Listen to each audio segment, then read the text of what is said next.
Bonjour à toutes et à tous, bienvenue sur KTV, Quizy FM, le 106.9 pour ce temps de parole. Toujours en direct à la radio et à la télévision. Notre invité ce matin n'est autre que Hassani Mfunguli. Il est avec nous sur le plateau, c'est le président de la Ligue des droits de l'homme ici à Mayotte. Hassani, bonjour. Bonjour. Merci d'être avec nous et d'avoir accepté notre invitation. Merci. Alors, on va revenir sur la situation. On en est où exactement sur la place de la République? On a l'impression que des fois il y a moins de monde, des fois il y a du monde qui arrive. Ils partent, c'est jamais les mêmes. Expliquez-nous, quelle est la situation exacte? Bonjour à tous les musulmans et à tout le monde entier. J'espère que le calme reviendra, Inch'Allah. La situation sur la place de la République est catastrophique. Il y a eu un blocage total. Il n'y a pas d'issue. Jusqu'à présent, il n'y a pas d'issue sur cette situation. Et il y a presque 84 adultes. Actuellement, que j'ai recensé, dernier recensement hier. 84 adultes, plus voilà. Les enfants. Voilà. Et après, 328 enfants.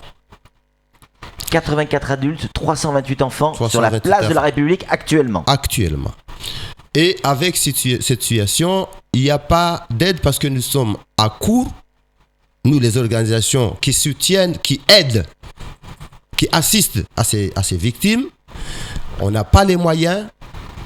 Nous sommes en quelque sorte à une crise, dans une crise qui nous fait que il y a manque d'aide, ce qu'on fait appel en alimentation. On n'a pas besoin d'aide en argent, on a besoin d'aide en alimentation surtout. C'est-à-dire de nourriture. Aux bébés, il y a un problème, un manque de couches pour les bébés, il y a un manque de lait pour les bébés, et que même hier, ils ont mangé une fois. Depuis qu'on a commencé, que ces événements ont eu lieu le 15. Donc hier, ils ont mangé une fois. C'est beaucoup plus grave. Et je crois que cette responsabilité revient à l'État. Je dois souligner, ça revient à l'État. Et je lance appel au préfet, je lance appel au conseil général, conseil départemental. Il y a le service de solidarité, de la jeunesse, de la scolarisation, que les gens se ressaisissent et prennent en main ce problème. Parce que ce problème n'est pas à être réglé par les associations. Ce sont des associations, parce qu'on nous accuse parfois de manipulation. C'est pas ça la question. Nous, on ne manipule personne. S'ils n'étaient pas là, s'ils n'étaient pas chassés, on ne serait pas à côté d'eux. C'est de l'humanisme qu'on fait.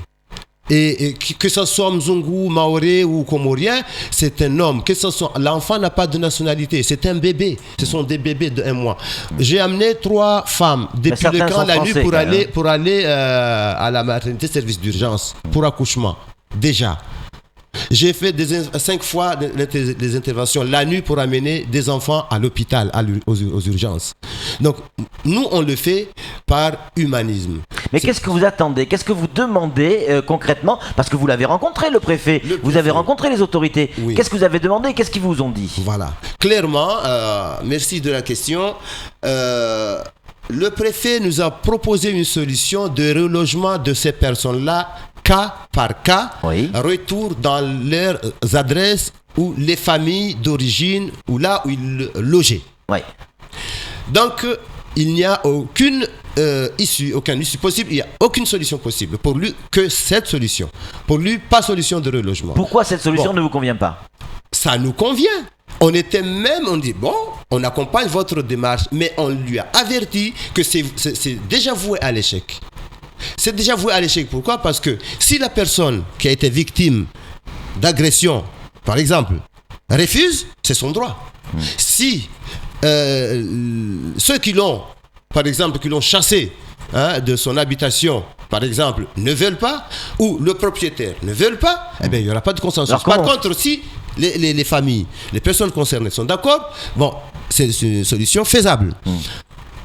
Il nous a présenté, on était invité par le commissaire, le divisionnaire, ici à Mamoudzou, pour discuter de 5 cas. On est allé, ce qui montre que nous ne sommes pas contre.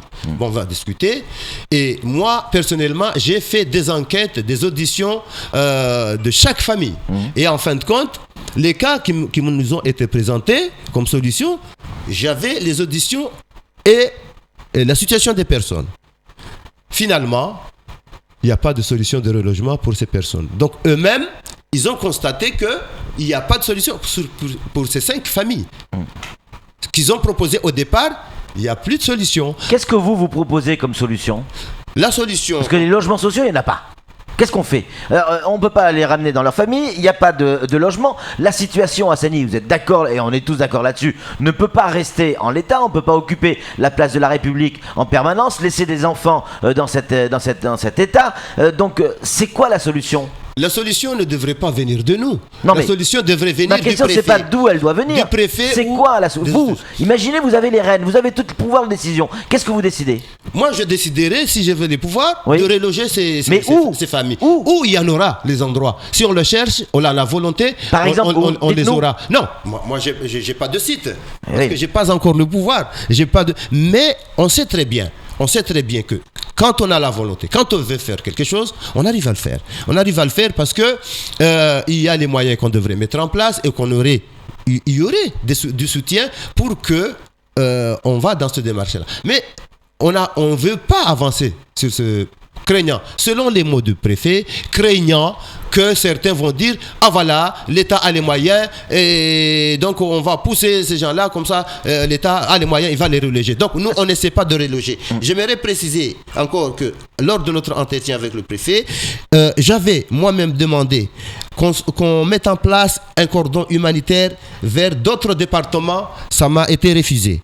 Un cordon humanitaire vers les Comores parce que ce sont des gens qui sont dans une situation qui est critique, victimes de destruction de leurs biens et une chasse. Ce sont des gens qui devront bénéficier de leur dignité et aller vers leur pays d'origine. On m'a refusé. Je n'ai pas demandé à ce que la collectivité de Mayotte, parce que certains le disent, ou le préfet me donne les moyens.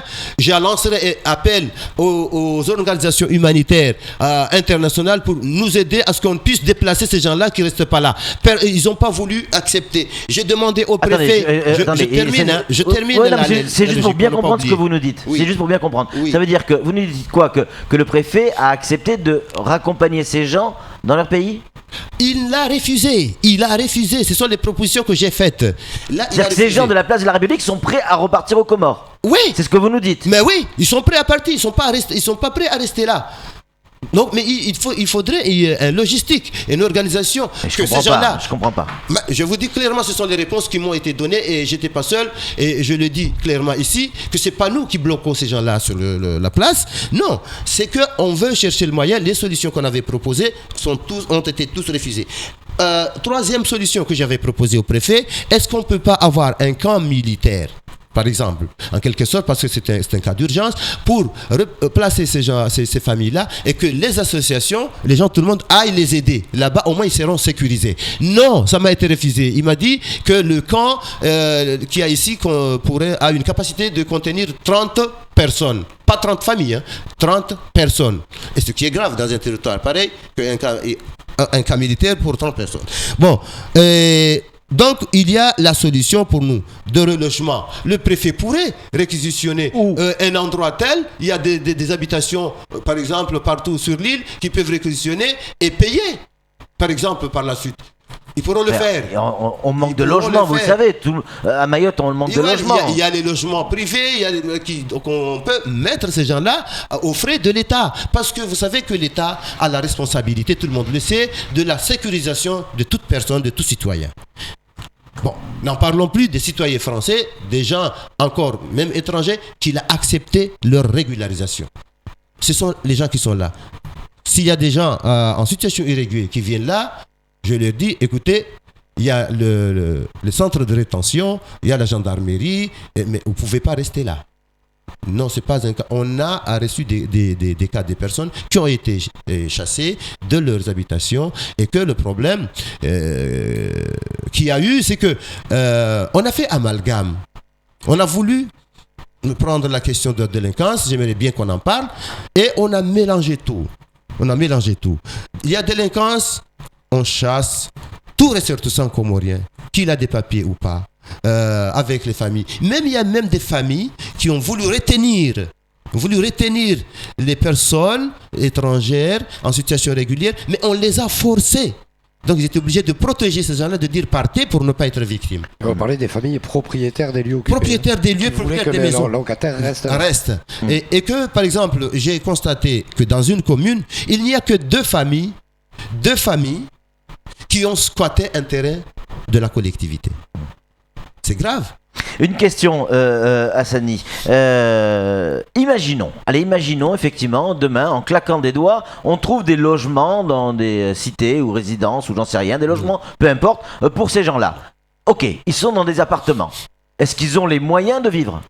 Ils n'ont pas les moyens de vivre. Comment ils vont manger alors ? Mais écoutez, lorsqu'ils vivaient chez eux, oui, ils arrivaient à s'en sortir. Ils arrivaient à s'en sortir. C'est pas l'État qui leur donnait de quoi manger. Ouais. Ici, on a un titre de séjour, on a des papiers, même ceux qui ont des papiers ne font pas du travail, et pourtant, il y a la solidarité. Ouais. On vit.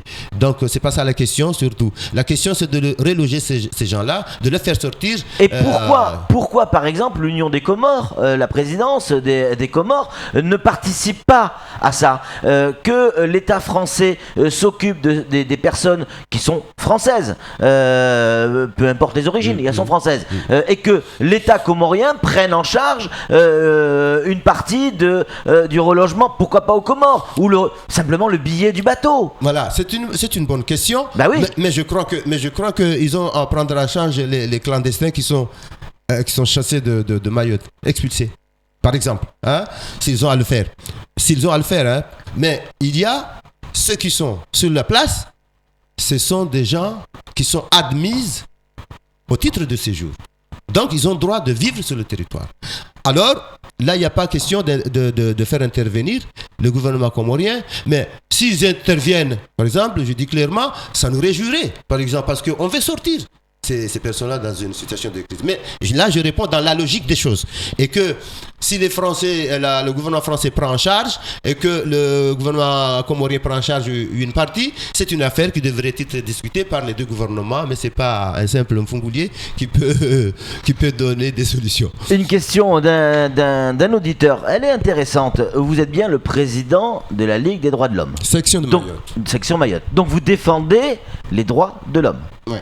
Pourquoi aujourd'hui on ne vous voit pas aux côtés des Mahorais qui sont dans le besoin ? Il y a des gens à Mayotte qui vivent dans la rue ou qui n'ont pas les moyens de boucler leur fin de mois. Il y a des Mahorais, donc des Français qui aujourd'hui sont expropriés. On vous voit toujours aux côtés des étrangers ou des personnes en situation régulière ou irrégulière. Et les autres ? Une bonne question. La Ligue des droits de l'homme n'est pas une société qui peut faire employer qui que ce soit pour lui donner un salaire minimum. Parce qu'il parle que des gens qui sont, ils ont des problèmes. Mais nous, on ne discrimine pas. On est contre la discrimination. Donc, s'il y a, par exemple, un problème de société, que, par exemple, nous, on le constate, on intervient. Si on nous invite, on intervient. J'avais souligné ça dans les médias et Wanali l'a prouvé. Contre la vie chère, j'ai fait 3 jours à la DEAL. Avec eux, on a dormi sur les chaises. Pour la Ligue des droits de l'homme était présente dans les négociations. Mais il y a des choses que la Ligue ne peut pas intervenir, ne peut pas être à côté des Mahorais. Si par exemple les Mahorais se soulèvent pour dire que sortez tout le monde des familles parce qu'il y a un problème de squattage de terrain, non, on ne peut pas militer sur ce genre parce qu'il y a la justice qui est là. Il y a une procédure à entamer. Bon, et si certains Mahorais ont des problèmes, parfois on nous répond, on nous dit que nous les Mahorais on a les moyens, nous les Mahorais on va prendre les avocats, nous on fera ceci, on n'a pas besoin des droits de l'homme. Et il ne faut pas changer de langage. Nous on est là pour aider qui que ce soit, l'accompagner si on peut. Moi-même, si on parle de fin du mois, j'arrive pas à boucler mon fin de mois parce que j'ai pas travaillé. Ouais. Et c'est pas pour mon bon vouloir. Merci beaucoup pour votre intervention. Il y a beaucoup de messages qui arrivent. Mais j'ai voulu rajouter une chose. Allez, une petite chose, c'est que nous avons commencé à avoir notre combat une première victoire parce qu'il y a eu la condamnation de Monsieur le Préfet et du maire de Kani sur les agissements qui ont eu lieu dans la commune. Voilà, vous pouvez le publier, c'est l'ordonnance qui est sortie par le tribunal administratif. Voilà. Merci pour votre intervention. On rappelle, parce qu'on reçoit beaucoup de SMS et de gens qui ne comprennent pas qu'on puisse vous inviter sur le plateau. Et je rappelle à ces gens-là que Monsieur Hassani, c'est la deuxième fois que vous venez depuis le début de cette histoire, seulement deuxième fois. Et on nous fait le reproche de l'autre côté qu'on vous invite pas assez. Sur Quasi, tout le monde a droit à la parole, qu'on soit d'accord ou pas d'accord avec les propos qui sont tenus. Après, effectivement, quand il y a des dérapages, les responsabilités sont engagées à ce moment-là. Allez, merci beaucoup Hassani Mfunguli, je rappelle que vous êtes le président de la Ligue des droits de l'homme, section Mayotte. C'est tout pour ce temps de parole. Tout de suite, la suite de nos programmes.